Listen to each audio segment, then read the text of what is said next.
Hey everyone. Before I wrap up my 8-part series on improving your intuition, I wanted to share a question that popped up in my DMs. It was a very specific question, but I'm going to break it down into a generic one.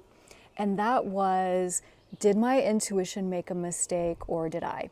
And I have seen a lot of social media content saying that intuition is fallible, it's untrustworthy. I have even seen this from people who teach intuition development, saying that there's a time and place for it.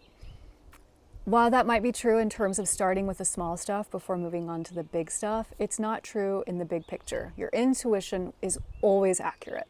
You might not be accurate.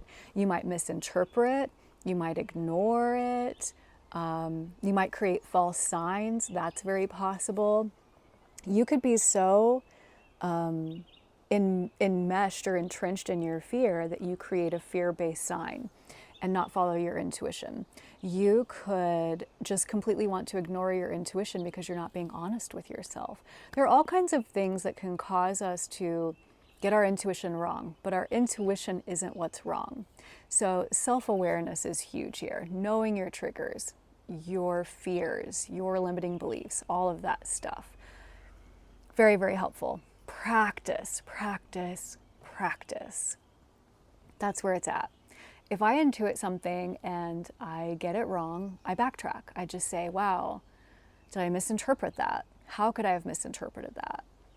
Was I not wanting to be honest with myself? Was I ignoring my intuition? Was it my logical mind getting in the way? Do I have some fear or limiting belief that I need to address? What could have led me astray because this wasn't right? It is possible that intuition can lead you to a situation that starts off good and turns bad, and then you might question, oh, well, I must have got my intuition wrong. No, that's not what happened. People change, energy changes, things shift. So that's also important to be able to discern when your intuition might be right, but over time, new information becomes available, and so we need to check back in with our intuition. So I hope that helps. Thank you so much for your questions, your stories, and your examples. It's been really fun to read and chat with you all, so keep them coming, and I hope this helps. The last one, part 8 of 8, is coming next week, so keep your eyes peeled.